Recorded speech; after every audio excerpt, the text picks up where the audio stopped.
ADHD attention deficit hyperactivity disorder. A case study of a student with ADHD. The impulsive, aggressive child is constantly on the go. The impulsive, aggressive child is constantly on the go. He runs instead of walks, acts instead of talks.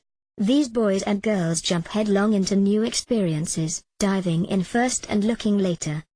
If they learn to use their considerable energy in constructive ways, they can be energetic, creative, enthusiastic, charismatic. They become athletes, pilots, soldiers, business entrepreneurs, or politicians, perhaps. ADHD basics currently affects 3 to 5% of the population. Neuropsychiatric disorder. Onset before the age of 7. Problems occur in 3 basic domains: attention span, hyperactivity, and impulsivity. Attention span criteria. Pays little attention to details, makes careless mistakes. Has short attention span. Does not listen when spoken to directly. Does not follow instructions, fails to finish tasks. Has difficulty organizing tasks. Avoids tasks that require sustained mental effort. Loses things. Is easily distracted. Is forgetful in daily activities. Hyperactivity criteria. Impulsivity criteria. Fidgets, squirms in seat. Leaves seat in classroom when remaining seated is expected. Often runs about or climbs excessively at inappropriate times. Has difficulty playing quietly. Talks excessively. Blurts out answers before questions are completed. Has difficulty awaiting turn. Often interrupts or intrudes on others.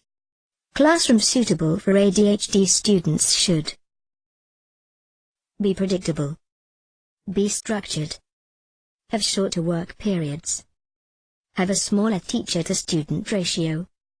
Have more individualized instruction. Have an interesting curriculum. Have more positive reinforcement. Helpful hints. It is often helpful for student to be able to spread out or move around to find a more comfortable environment. Fidget, piece of clay or large rubber band.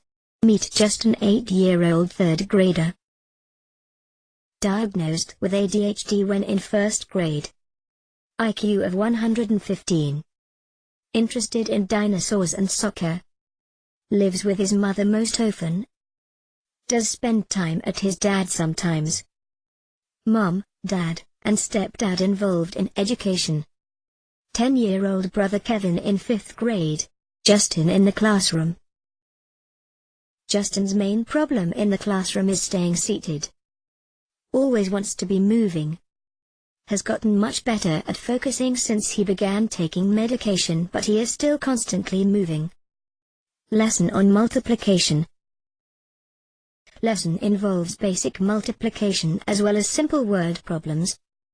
Short review of multiplication will be given in then group work as well as a worksheet.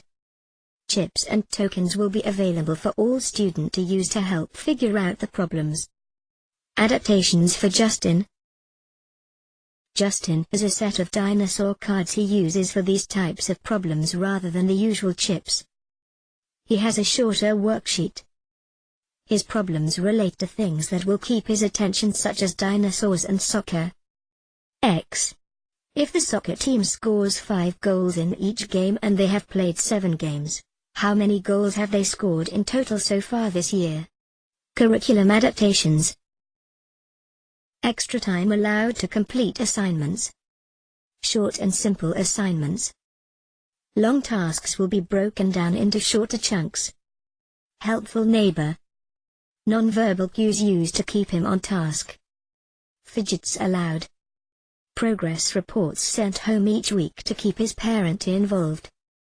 At the end of the day I will make sure that he has all of his assignments written down and everything he needs in his backpack. The computer can be used when it is relevant because it is another one of his interest. Stretch breaks for the whole class. Adaptations continued. Different grading techniques will be used for Justin. He will get graded on the part of the paper he completes, not on how much of the paper he completes. Justin will be rewarded for progress he makes on his attention skills. The whole class will use a token system. Having ADHD is like being put into a dark room with things scattered around to trip you. You don't get a flashlight, but everyone else does. You trip around the room, bumping into things, until you finally learn the layout of the room. Then someone moves you to a new room, and the process starts again.